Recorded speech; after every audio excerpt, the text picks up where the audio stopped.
Question difficile, surtout si aujourd'hui on se renseigne énormément sur les jeux. Entre les chaînes YouTube, les éditeurs et les magasins qui font bien leur boulot, acheter aujourd'hui un jeu par hasard est très rare. Mais ça peut arriver, et parfois on est vraiment très surpris. D'où ma question, quel est le jeu que tu as acheté par hasard et qui était bon ? Pas forcément par hasard, mais sur un achat compulsif, oui, ça m'est arrivé. Tu dis, ça a une bonne gueule, etc., etc. À l'époque, il y a un petit jeu qui s'appelait Pocket Madness. Je sais pas si ça te parle. Pocket Madness, premier jeu, petit jeu de cartes, voilà, etc. Et un jeu absolument pas pratique. Où rapidement t'as pas assez de place sur ta table, t'en mets partout, t'as de la manipulation des cartes, faut faire des séries de cartes en permanence dans l'univers de Lovecraft. Et ouais, je l'avais acheté sur un coup de tête et c'est devenu un peu le jeu rituel, notamment quand on attaquait un gros jeu. C'est la petite partie soit avant, soit après de relaxation dans l'univers. À l'époque, c'est peut-être la dernière campagne de jeu de rôle que j'ai fait dans ma vie. On a fait la campagne de jeu de rôle Les Montagnes Hallucinées.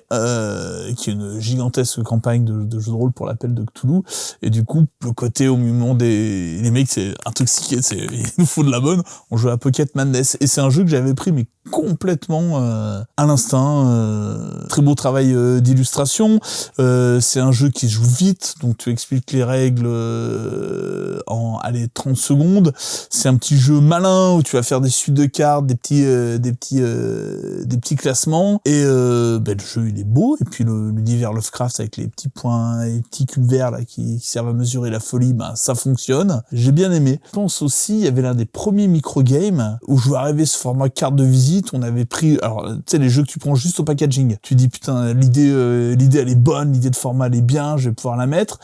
Et tu joues, tu fais ouais, en plus, c'est un vrai jeu. Je te garantis pas que ce soit le titre exact. C'était le Combat des Papes ou Avignon, qui est pas le meilleur, en plus loin de là quand t'as fait les autres. Mais tu dis ouais, pour un jeu à l'époque à 8 balles ou 9 balles, tu dis en fait ça fonctionne. C'est cool. C'est hyper pocket. Puis derrière, ils ont sorti des petits chefs-d'œuvre, mais c'est vrai que le premier, j'avais pris vraiment sur un coup de tête, quoi, en disant putain, le format est sympa, ça rentre dans la poche, essayons. Et t'avais un vrai petit jeu. Alors la gamme est forcément inégale, mais il y a de très belles choses. Moi, je suis dans le jeu de société finalement depuis pas si longtemps que ça. Et quand j'ai commencé, je me suis pas tout de suite renseigné à m'abonner à différentes chaînes YouTube, etc. Mais il y avait un jeu qui me donnait vraiment envie. C'était Marvel Champions. Donc je suis allé dans ma boutique pour aller acheter Marvel Champions. Et ce jour-là, au hasard, il y avait une offre Asmodée, je crois, ou je sais pas quoi, un jeu acheté de la sélection, moins 30% sur le deuxième. Et Marvel Champions, c'était dans la sélection. Donc je me dis bon si j'ai moins 30% sur un deuxième jeu, je vais en prendre un, je vais regarder un peu ce qu'il y avait. Et là, il y avait une boîte avec un mammouth, un jeu qui s'appelait Paléo. Je savais pas du tout ce que c'était, mais le côté un peu préhistorique, etc. Je me suis dit, allez, c'est cool, je vais prendre ça, sans vraiment trop savoir. Alors, je crois qu'il y avait comme un logo dessus, Asdor ou quoi, mais je suis même pas sûr qu'à l'époque, je faisais vraiment attention à ce genre de choses, ou même si je savais ce qu'était l'Asdor. Ça peut paraître bête, mais j'ai appris ça finalement assez tardivement. Et Paléo, ça a été une des meilleures découvertes, un de mes jeux préférés. Un jeu coopératif, qui je joue parfaitement en solo et qui a une mécanique totalement folle, c'est d'avoir tout le jeu, tout le deck de main, tout le deck de cartes dans la main, en tout cas si vous jouez tout seul, et de pouvoir inspecter le dos des cartes. Et sur ce dos des cartes, vous avez un indice de ce qu'il va y avoir en dessous. Donc vous avez le droit de regarder les 3 premières cartes. Vous aurez peut-être une carte avec une forêt, une carte avec une rivière, et puis une autre carte avec une forêt et un mammouth dessus. C'est pas parce que vous avez un mammouth sur la carte qu'il y a forcément un mammouth au dos, mais ça peut être un petit indice. Si vous avez plutôt besoin de bois, parce que là vous allez devoir construire un radeau, parce qu'il va falloir dépasser une rivière, parce que ce sont les objectifs de cette mission, vous allez peut-être à ce moment-là aller chercher plutôt la carte avec la forêt pour essayer de retourner la carte et de trouver du bois. Non, finalement, pas de bol, ce sont des loups qui vous attaquent. Donc il y a un petit côté comme ça de réflexion, on a cette vraie sensation d'exploration, on va regarder un peu les cartes, où est-ce qu'on va plutôt envie d'aller explorer, et puis il y a le plaisir de retourner la carte et de voir si ça va être un événement positif ou négatif. Spoiler, il y a quand même beaucoup d'événements négatifs, c'est un jeu coopératif, donc on va prendre relativement cher, et je trouve ça assez fou. En plus, le jeu est vendu, entre guillemets, avec plein de petits modules, et donc vous allez pouvoir avoir plein de scénarios où à chaque fois on va jouer avec 2 ou 3 modules différents qui vont faire que les cartes à l'intérieur sont pas les mêmes, que les objectifs sont pas les mêmes, et on a vraiment l'impression de vivre des aventures différentes. La boîte de base est parfaite, mais bien sûr, il y a une extension et plein de petits modules complémentaires pour ajouter encore plus de plaisir. Franchement, un jeu que j'ai acheté vraiment totalement au pifomètre, qui était quand même en plus un petit peu cher, heureusement qu'il y avait moins 30%, mais ça a été, je pense, l'un des meilleurs achats de ma vie. Je n'ai acheté aucun jeu par hasard. Jamais. De toute ma vie, je n'ai acheté aucun jeu par hasard. Non, je rigole. Au tout début, j'ai dû en acheter 2-3 par hasard, parce que moi, je suis une cinglée de me renseigner sur Internet depuis le départ et d'aller sur des sites. Et même, alors j'écoutais un peu mes vendeurs, mais j'ai ce très gros défaut de n'aimer que me renseigner par moi-même. Je demande jamais des conseils quand j'arrive dans un magasin. Vous avez besoin d'aide? Non, c'est bon, je regarde. Donc, je me renseigne de mon côté. Mais une fois, j'ai écouté le conseil. Enfin, de temps en temps, j'ai écouté quand même les conseils de mes vendeurs. Et je suis rentrée dans une boutique et j'ai dit, je veux acheter un jeu, lequel vous me conseillez? Et par hasard, j'ai acheté le Trône de Fer, jeu de plateau. Ouais, il m'avait pas pris pour une rigolote, le vendeur. Et jeu de 6 heures de contrôle de territoire, de majorité, de domination, de négociation. Enfin, pas de négociation vraiment d'ailleurs, hein, mais vraiment de traîtrise, on va dire. On va un peu se dire, mais si tu vas par là, moi je vais par là, puis après tu vas faire le contraire. Et c'est un jeu que j'aime d'amour. Vraiment, le Trône de Fer, dans sa catégorie, je trouve que thématiquement, il fonctionne hyper bien, que mécaniquement, il est absolument, justement, pas trop complexe et assez accessible. Et il propose une expérience de jeu qui est vraiment intense, avec une toute petite part de hasard qui le rend épique au moment des confrontations. C'est vraiment super, le Trône de Fer. Si vous aimez la série, c'est encore plus super. Si vous l'aimez pas, c'est pas grave. Vous aimerez le jeu quand même. Le seul truc, voilà, c'est qu'il faut y jouer absolument à 6. Parce que c'est beaucoup, enfin, à 5 ou 6, je dirais. À 5, ça passe encore. Mais en dessous de 6, les zones du plateau, il y a trop de liberté, on se met pas assez sur la gueule, on est un peu trop chacun dans son coin. Donc, mais le Trône de Fer, excellente pioche. Très, très, très bonne pioche. Il doit être juste dans mon dos, en fait. Et du coup, je le vois pas. Je vais dire, du coup, vraiment par hasard, je vais dire le jeu StarCraft. Je l'ai acheté par hasard à une brocante à Poitiers. Donc c'était quand je commençais vraiment à jouer. J'étais un assez gros joueur de StarCraft 2 à l'époque, je m'y étais remis. Et en fait, en le voyant à cette brocante, je m'étais dit, mais ça existe. Donc je l'ai acheté par hasard sans vraiment me renseigner sur le jeu, à part que c'était un jeu StarCraft. Ça se voyait sur la boîte. Et franchement, en lisant les règles, c'est quand même un jeu qui était d'une profondeur pour l'époque assez folle. Il y a beaucoup de choses à faire, il y a que 3 races différentes, mais il y a 2 manières de jouer chaque race. On peut jouer jusqu'à 6, qui est pour l'époque, je crois, pas si... sur un jeu d'affrontement aussi gros, qui est quand même sympa. Et je dirais, celui-là, je l'ai vraiment acheté par hasard, et en fait, je m'en séparerai pas. Il est plus édité, donc il n'existe plus, donc je vais pas vendre un jeu que je pourrais plus jamais racheter. Et je considère juste le garder, parce que c'est une partie de l'histoire du jeu de FFG à l'époque, et c'est surtout que c'est quand même un super jeu encore aujourd'hui, quoi. Alors, c'est pas vraiment un jeu que j'ai acheté par hasard, parce que, comme tu disais, c'est compliqué de... Quand t'es dans le milieu du jeu, en fait, tu check tout avant d'acheter un jeu, parce que tu sais qu'il y en a tellement, tu te renseignes énormément. Et donc là, c'est plus un jeu que j'ai testé par hasard, on va plus dire ça. On était sur un salon aux États-Unis, on était à la Gamma, et on attendait pour tester un jeu. Et donc, en attendant de tester ce jeu-là qu'on avait décidé de tester, on nous en propose un autre. D'où le hasard, tu vois. J'ai un peu tourné ta question. Et c'est Decorum. Decorum, c'est un jeu où c'est coopératif. Moi qui n'aime pas la coop, j'ai été cueillie par ce jeu. Et donc tu dois décorer la maison en fonction des préférences de chacun. Sauf que tu connais pas vraiment les préférences de l'autre. Donc tu vas poser des petits jetons qui te disent ça marche pas, ou ça marche. Un peu de déduction. Tu dois te dire elle m'a donné tel indice pour me dire ça, etc. Ça a mélangé plein de choses que j'aime, de la déco, de se connecter avec quelqu'un quand tu joues. J'ai beaucoup aimé la surprise, en fait, de Decorum. Et j'attendais rien, donc c'était très bien. J'ai beaucoup aimé. Effectivement, on a beaucoup de façons de s'informer maintenant. Je propose à tout le monde d'aller s'informer avant d'acheter parce qu'il y a beaucoup de jeux qui sortent. À l'époque que j'achetais beaucoup de Kickstarter, oui, souvent j'y allais au hasard parce qu'on n'avait pas beaucoup d'informations. J'y allais avec mon feeling par rapport à ce qui était proposé. Et un jeu que j'ai traîné dans tous mes vacances parce que c'est un jeu portatif, c'est un jeu qui se joue en main, qui est facile à transporter et que j'aime bien quand même jouer. C'est Palm Island. Qui est un petit jeu de gestion de main de cartes assez malin. Donc, pour moi, c'est un jeu que j'ai acheté sur un coup de tête et pour lequel j'ai fait énormément de parties. Par contre, un jeu, celui, je l'ai quand même reçu de la compagnie, mais mes attentes étaient très neutres. C'est le jeu River of Gold. C'est un jeu que mes attentes étaient très basses en disant, je sais pas trop qu'est-ce que ça a de l'air. C'est Legend of the Five Rings, un univers que je ne connais pas du tout, alors que le jeu, abstraction complète du thème, qui aurait pu être n'importe quoi. D'ailleurs, à l'origine, le thème est un thème de troqueur. Donc, c'est un thème de camionneur qui se promenait sur la Route 66 puis qui faisait des arrêts. Mais River of Gold, la rivière de l'or, vraiment, vraiment une belle surprise pour moi. Un jeu que je m'attendais à rien et j'ai fait waouh, quel bon jeu, c'est épuré, c'est fonctionnel, c'est génial. Je vais être tout à fait honnête et je vais reformuler un peu la question, puisque c'est pas un jeu que j'ai acheté au hasard, puisque en effet, je n'achète pas mes jeux au hasard. Les jeux que j'achète, je suis vraiment sûre parce que je me renseigne. Mais dans un colis, on m'a envoyé un jeu que je n'avais pas du tout entendu parler et que j'ai joué et que ça a été une bonne surprise.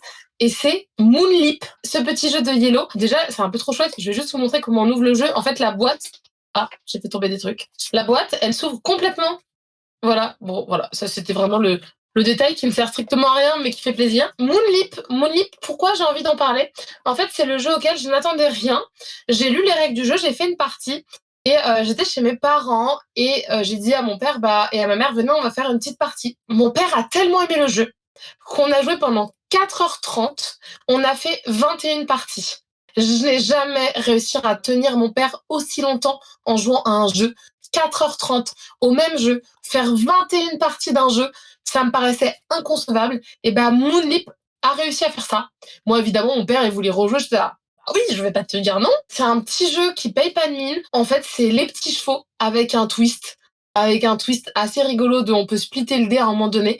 Ça marche vraiment bien. C'est trop drôle. Voilà, c'est pas un jeu exceptionnel, incroyable qui réinvente des trucs, mais en fait, il a eu ce côté addictif pour mon père. Au final, moi aussi, je trouvais ça très addictif. Et du coup, voilà, on a fait vraiment beaucoup de parties de Moonleap.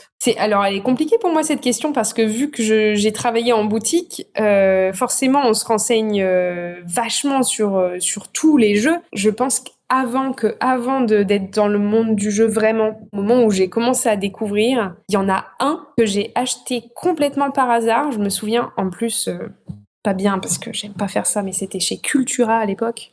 Ne faites pas ça, soutenez les boutiques, les boutiques spécialisées. Et c'était Ohanami. Et en fait, c'était un petit jeu, je sais pas, et ça m'a attiré comme ça, pas cher, petit jeu de cartes pas cher. Je le prends complètement par hasard. Et puis, en fait, c'est très bien. C'est un jeu de draft. Donc déjà, en plus, c'était mon premier jeu de draft. Et on se passe les cartes comme ça. On doit les poser dans des colonnes devant nous, dans l'ordre croissant. Donc c'est des cartes juste avec des numéros.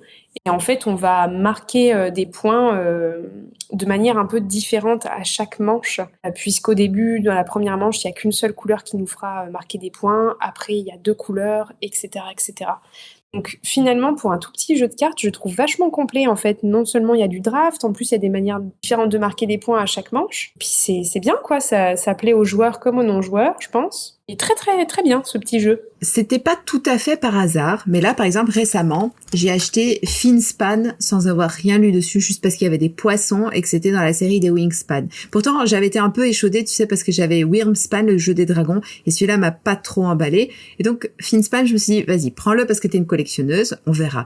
Et j'ai adoré, j'ai enchaîné les parties, mais vraiment les unes après les autres en me disant, oh, mais il est tellement génial que ça me fait mal au cœur de l'admettre, mais j'aurais presque tendance à dire qu'il est quasiment meilleur que Wingspan, tu vois. Je me dis, il est épuré, carré, il y a rien qui dépasse, c'est parfait. Donc moi je l'adore et je suis contente de m'être laissée tenter juste parce que c'était des poissons, juste parce que c'était la collection Wingspan. Aujourd'hui, la notion de hasard, je l'ai quasiment plus. Par contre, je peux citer 2 jeux que j'ai achetés en sachant pas grand chose. Étonnamment d'ailleurs, parce qu'il y en a un des 2 où j'en ai entendu beaucoup, c'était Betrayal at House on the Hill. Pourquoi je dis que je l'ai acheté plus ou moins par hasard? C'est parce que il était à la foire de Bourgoin-Jallieu où on peut avoir des jeux pour pas cher. Il a beaucoup été cité dans les vidéos le jeu, mais il y a des fois, on n'écoute pas bien, on sait pas trop ce que ça propose.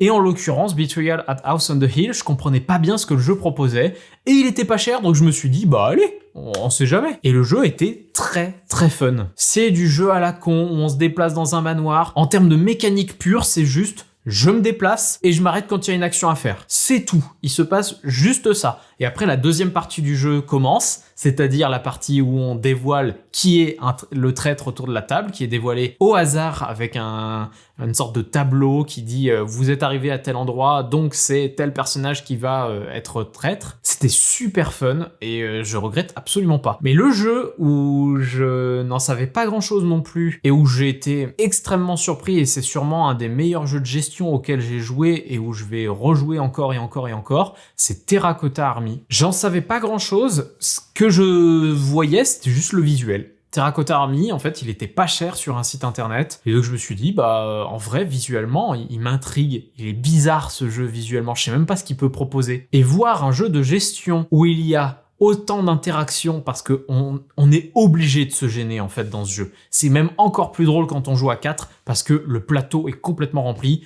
On va construire une armée de terre cuite, donc en plaçant différentes statues sur un plateau commun. Le problème, c'est qu'il va falloir faire des groupes de même statut et mieux vaut faire des groupes de même statut avec les autres parce que sinon ils vont engranger trop de points et voilà, il va falloir contester un petit peu tout ça. En plus de ça, il y a que 2 ressources dans le jeu, la terre cuite et les pièces. C'est étonnamment hyper intelligent la manière dont c'est fait, c'est de la pose d'ouvrier mais avec une roue d'action qu'on peut faire tourner à son usage en dépensant des pièces. C'est vraiment pas évident, c'est pas un jeu simple, étonnamment, mais par contre, quel plaisir cette bataille de majorité sur ce plateau commun, vraiment, j'ai adoré. Et pourtant, je l'ai vraiment acheté quasiment par hasard. Je pense que je l'aurais jamais acheté s'il avait été au prix de base, mais heureusement qu'il était au prix plus bas parce que j'ai découvert un jeu excellent. Quand j'étais étudiant, absolument fauché, tout ce qu'on veut, j'achetais un jeu une fois tous les 6 mois. Il y avait un jeu que je voyais toujours traîner, je ne voulais pas l'acheter parce qu'il était beaucoup moins cher que les jeux que j'aimais bien. Les jeux de la table ronde, Mystère à l'abbaye. Il y avait toujours lui à côté que je trouvais moche, pas cher, et je me disais vraiment, ça doit être du jeu un peu genre le jeu de Wish. Et un jour, je t'ai venu acheter je ne sais plus quel jeu, il n'y était pas.